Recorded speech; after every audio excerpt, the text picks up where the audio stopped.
গোয়ালপুকুরে পুলিশকে গুলি করে আসামি চম্পট। 24 ঘন্টা পেরিয়ে গেল, এখনো সাজ্জাককে কেন গ্রেফতার নয়?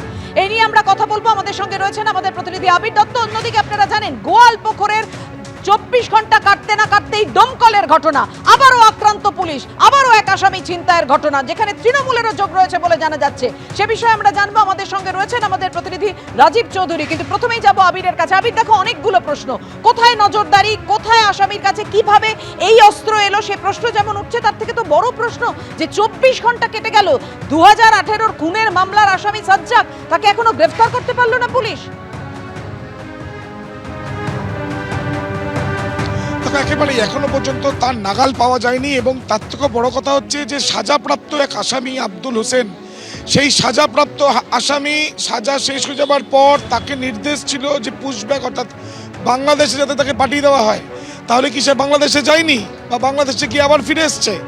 সেই ব্যক্তি ফিরে এসে দেখা যাচ্ছে সিসিটিভি ক্যামেরার ফুটেজে, যেটা প্রাথমিকভাবে সূত্র মারফত জানা যাচ্ছে যে কোর্ট লকআপের যে সিসিটিভি ক্যামেরা, সেখানে দেখা যাচ্ছে যে সে দেখা করতে গিয়েছিল গতকাল এই সাজ্জাকের সঙ্গে। এবং সেখানে দেখা করতে যাওয়া শুধু নয়, অনুমান করছেন পুলিশ আধিকারিকরা সেখানে আগ্নেয়াস্ত্র তার হাতে দেওয়া হয়েছে।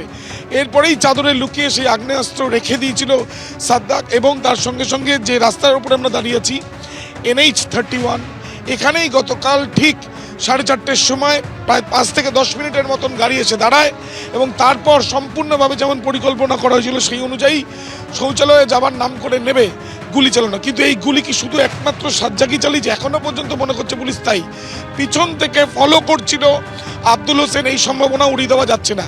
আমরা জানি রাজ্য পুলিশের ডিজি তিনি এসেছেন আজকে শিলিগুড়িতে, এবং তিনি জানিয়েছেন যে পুলিশকে লক্ষ্য করে যারা গুলি চালাবে সেই ক্ষেত্রে পুলিশও পাল্টা দেবে।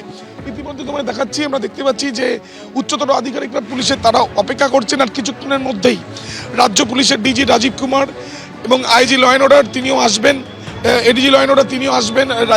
যেটা জানা যাচ্ছে যে জাভেদ শামীম, এছাড়াও আমরা দেখতে পাচ্ছি যে SP উত্তর দিনাজপুর জবি থমাস, এছাড়াও ডিআইজি রায়গঞ্জ সুধীর নীলকান্তম, তারাও রয়েছেন। এবং তারা এখানে এসে মূলত গতকাল থেকে পুনর্নির্মাণ হয়েছে সিসিটিভি ক্যামেরার ফুটেজে দেখা যাচ্ছে যে এই ঘটনাস্থল থেকে 100 মিটার দূরত্বে ঠিক 4:42 নাগাদ সেখানে এক ব্যক্তি চাদর গায়ে দিয়ে দৌড়ে যাচ্ছে। তাহলে কি সেই ব্যক্তিই সাজ্জাক?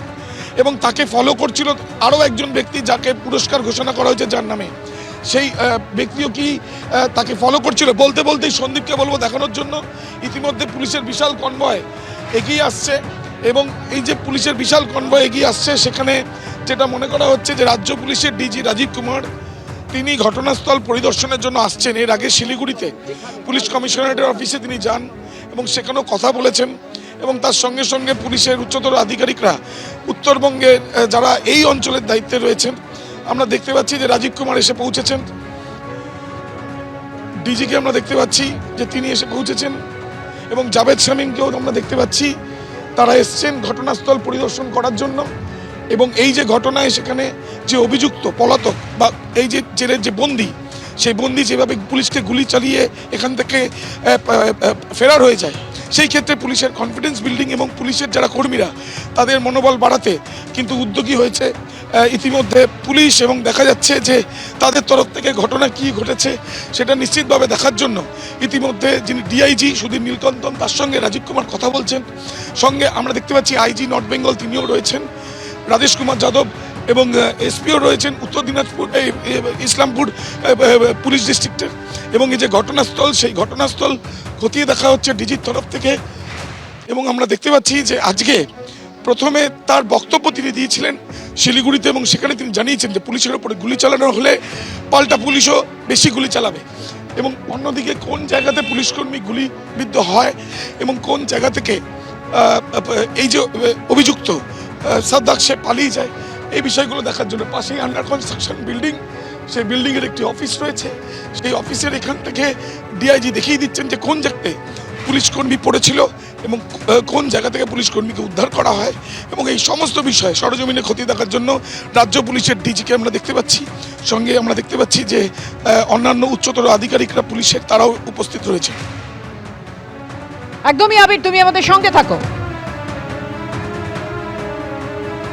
আপনারা দেখতে পাচ্ছেন রাজ্য পুলিশের ডিজি এসে উপস্থিত হয়েছেন, ঘটনাস্থল পরিদর্শন করছেন এবং বুঝে নেওয়ার চেষ্টা করছেন, কিন্তু 24 ঘন্টা পেরিয়ে গেল এখনো পর্যন্ত 2018 খুনের মামলার আসামি সাজ্জাক তাকে ধরতে পারেনি পুলিশ। গতকাল দুজন পুলিশ কর্মীর ওপর গুলি চালিয়ে যে পালিয়ে যায়।